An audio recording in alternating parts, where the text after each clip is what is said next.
Hello everybody, and welcome back to Skip Allen Paints and the YouTube channel of Skip Allen. This is video 4 in a series of videos about mixing mixing color in Corel Painter 2015 using a watercolor variant. In the last video we took 3 colors, alizarin, phthalo blue-green, and cadmium yellow deep, and mixed these colors that you see. Then from this mixture we created a color set that rendered these colors that you see here, and it was really pretty neat and pretty fun. So we're going to do something similar this time. We're going to work with our color sets again, our mixed color again, utilizing the same watercolor variant, but we're not going to use a red, blue, and yellow like we did last time. You know, from hundreds of years ago, we've always thought that the primary colors were red, yellow, and blue, right? And they're primary because you can't mix red, you can't mix blue, and you can't mix yellow. And if you put the 3 together, you ultimately get black. That's what I've always been told. And actually, as far back as Sir Isaac Newton, he didn't think that those were the primary colors, but he couldn't prove it. But in the late 1800s and 1900s, people were able to come to grips with this and actually proved that the 3 primary colors are actually cyan, magenta, and yellow, CMY. I know that sounds crazy, and it is crazy. I mean, my mind boggles when I think about it. And I've been playing with this concept for, I don't know, 3 or 4 years, and it is just really difficult for me to wrap my head around. But in the end result, most of the time when we're mixing colors, it's intuitive anyway. But believe it or not, there are paint companies now who are making tubes of paint with primaries as cyan, magenta, and yellow. And as a matter of fact, if we look at my watercolor set here, there are 3 colors in this set that will give you a proximity of magenta, cyan, and yellow. And let's just see, we'll start with them and see what they do. So permanent rose is one of them. So if I take my watercolor brush and I put in the permanent rose, and I'll put in some light and dark areas. Now, that is pretty close to magenta. The closest color to cyan is this color called Winsor Blue green shade. And if I put it in, you're expecting to get purple, right? And we are going to get a kind of purple because of the way these colors really are mixed, but not totally purple. Look at what you're seeing here. If you look, all right, now let's take this blue and we'll put some that blue down right like that. That's the cyan color. If I select some colors out of here, I get more of a blue. Look at that. That's because the magenta with the cyan actually mixes blue. Now, when I get up here where I've got a lot of the magenta in it, it gets more of a blue-violet, you know, as you would imagine. But still, I can go in here and get colors that are quite blue, not blue-green like that color. Okay, let's take yellow or magenta. Go back up here to our permanent rose. We take our magenta again and put it down. And check this out. The yellow that's closest to yellow is transparent yellow.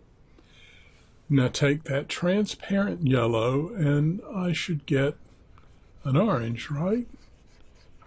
Well, check it out. I'm actually getting, it is a red-orange, but what I need to have is a little bit more permanent rose in it. So when I put in the permanent rose, I'm getting more of a red. All right, so if I sample this color, check it out. Look at that. That's very red. All right, so that's utilizing 3 pigments that you can find in the paint store right now. And it, in theory, and from what I'm told, I haven't tried this traditionally, but I've looked at several YouTubes of people who actually work this way using oils, acrylics, and watercolor. All right, so let's get rid of this. We'll load our selection again. And I have over here, and let's go to the color set. I have over here cyan. Cyan in the RGB world would be 255 green, 255 blue. Yellow or magenta in that world would be 255 red and 255 blue. And yellow would be 255 red and 255 green. Okay? Now, taking these colors, their purest forms, and mixing them, let's try again. So if I take this yellow and I put it down, I'll make it a little lighter down at the bottom, heavy at the top. And then I go to the pure magenta.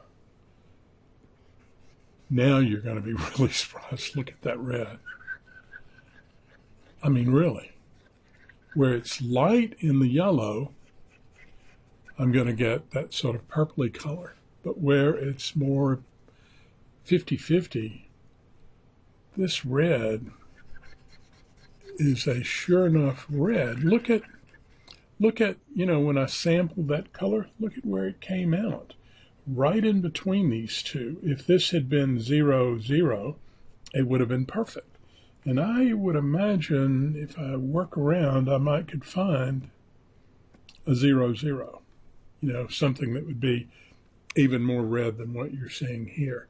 So magenta and yellow make red. I mean, who would have thought?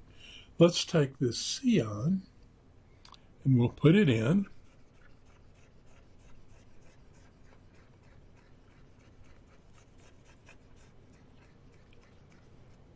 And let's take magenta. Are we going to get that purple? Look at that. I mean, we're talking royal blue. Now, where I've got, you know, small amounts of blue down here and more of the magenta, of course I'm going to get purple. But when I get up here and sample this, look at that. It's almost perfectly blue. It has a little green in it. But that's probably because up here I had a lot of blue. If I go in and put a little more magenta up here, and then sample it, now look. It looks purpley blue compared to the other one, but it's really quite blue because look, it's 255 blue with only 1 green and 1 red in there. That to me is amazing. I mean, it's freaky amazing. Now, if you go in and take your cyan, and we'll just do it down here, put cyan in, and yellow, there's your green. And it is a sure enough green. Look at that. I mean, they fall right in the middle of the plane where you expect. And 255, 1-1. I mean, it is a perfect green. That's just so surprising to me. Okay, so that's the premise that we're going to do in the next video. I want to come back and let's just, for funsies, mix a few colors and see what may happen. All right, talk to you later. Bye-bye.